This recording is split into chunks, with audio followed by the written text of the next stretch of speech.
Aditi, lemon and spoon game ఆడుకుందామా? ఎప్పటికీ మనమేయా తాత వాళ్ళని ఆడిపిద్దాం. తాతయ్య, మీరు మాతో ఆడుకుంటారా? ఏంట్రా? మీరిద్దరు లెమన్ అండ్ స్పూన్ గేమ్ ఆడాలి తాతయ్య. అలాగేరా, ఆడుకుందాం పదా.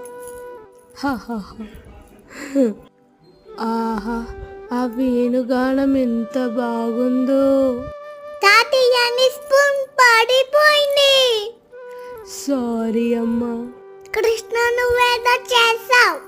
నేనేం చేయలేదు అదితి, మీ తాతయ్యే పడేశాడు. నువ్వే చేసావు. లేదు. అయ్యో రామ, వీళ్ళు కొట్టుకుంటున్నారే. Idea. Jellybeans. Sorry sorry Krishna. Aditi.